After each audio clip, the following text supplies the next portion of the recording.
So once again, this is 1964. 1964, I was 17 years old, and I started looking at that thing like this.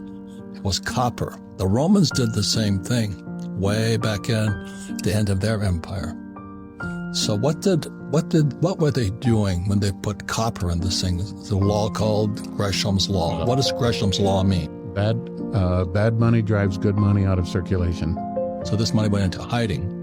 So I had bags of it. I used to go caddy, take my dollars, go to the bank, and pull out all the real stuff and hide the real stuff. I didn't know what I was doing. I was 17 years old. I wasn't the brightest kid on the block, but I just knew this was fake. I mean, this was fake now.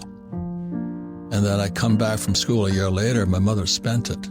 I said, anyway, is poor people don't know real money from fake money.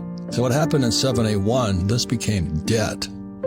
So I'm in our company at Rich Dad, we encourage people to use debt.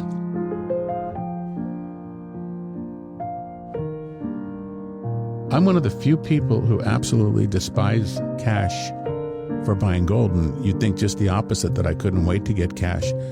But banks don't want it. Try and deposit $20,000 or $50,000 in cash. They'll turn you away and say, well, we got to do this, that, and the other, and we've got to file this form, and we got to do that. Hey, I would rather have a bank wire than cash anytime.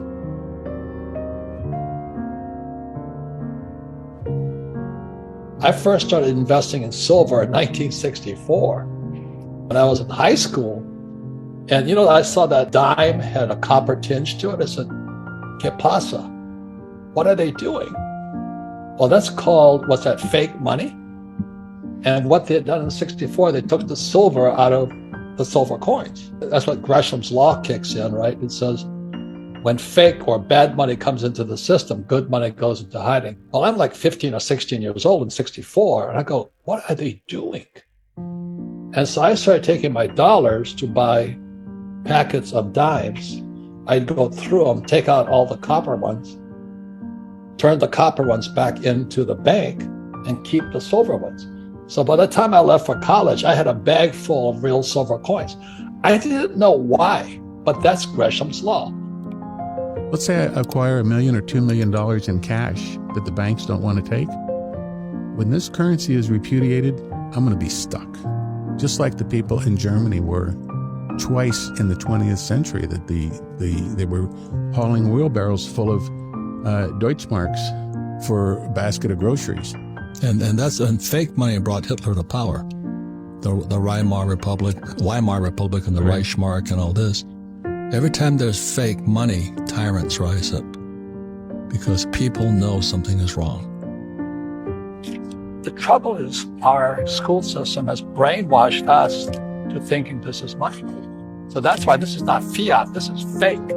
And what's wiping people out today is they think this is real and this is fake.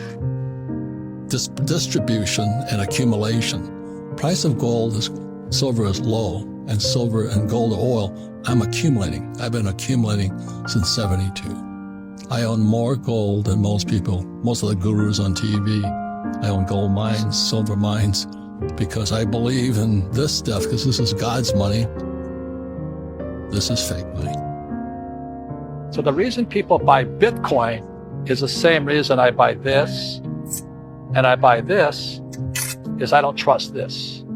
It's the same reason. I want to say one last thing. I mean, these academic geniuses like Bernanke, the PhDs from academia, he destroyed our economy. Bernanke destroyed our economy by dropping interest rates so low and printing money. Now we're the biggest debtor nation in world history, and they give him the Nobel Prize. What is wrong with our country? What is wrong with us? And we're supposed to be the reserve currency of the world after 1944. Why don't we teach kids that? Why is our education system so corrupt? But that's the story of Rich Dad, Poor Dad. Poor people don't know the difference between real money and fake money. And that is what it comes down to. So it was in 71, this used to be a silver certificate. Now it's a Federal Reserve IOU. And then in 71, Nixon took the gold out of it.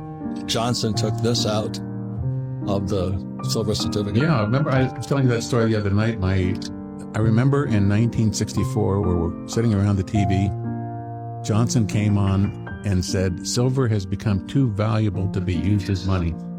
And just as I'm sitting here, my dad said, that son of a... They're going to take the silver out and they're going to leave us this garbage coin. Yeah. And he didn't really understand it, but he got it. And from that point on, he saved silver coins. Where he had about $8,000 worth by the time he cashed them in 1980. Yeah. And I was in South Carolina where I have a home. And this guy said that his father ran the theater. And his father said they're just yanking out all the silver coins. The lesson, again, is poor people don't know there's between real money and fake money. And that's why in Rich Dad, Poor Dad, I said the rich don't work for money because it's fake. The good news is the number one investment that everybody in the world can afford is silver. Everybody. And that's the good news. But will most people buy it? No, they'll save money instead. And they'll save money in spite of the fact that they're printing trillions of it. And I'll say it again, back in the 80s, I forgot when, I was buying silver at 50. And I thought I was Donald Trump, the damn thing crashed. So I bought more. And today I have tons of the stuff. I own silver mine, I own gold mines. Yeah. I own tons. Of course, they're in storage vaults all over the world because I don't trust, I don't trust the U.S. government, period. Anything the government can print, I don't want. It's that simple. A numismatic is like antique coins, and you have to be an expert at it. But a lot of times you'll go into a silver dealer or a gold dealer. I go to Jerry Williams here, American Precious Metals, and he has them, but he won't sell them to me because I know better. Yeah. That's like saying, well, this 1956 Ford is worth this. Well, I don't know anything about 56 Fords. It might be, it might not be. But I just want liquidity. That's great. I don't want to know about the potential value of it and of all these other reasons. Anybody tries to sell you a numismatic, I wouldn't say run, but you better get educated before you buy something. The biggest thing about gold and silver, it's world money. It's global money. I can carry it anywhere in the world, and there's a market for it. It's liquid. I can get in and out of it in a day. The trouble with real estate, and I love real estate, as you know, real estate is available for a different reason. It's debt and taxes. I buy a lot of real estate on debt, and I pay no taxes. But I save my money. I don't save dollars. I save gold and silver. Now, if I need the money, I can go to Jerry Williams, American Precious Metals, and I can, liquid. Yeah. I'll be liquid that day. Right. It gives me cash for it. Right. So that's for liquidity, where real estate is not liquid. And those are some of the fine differences.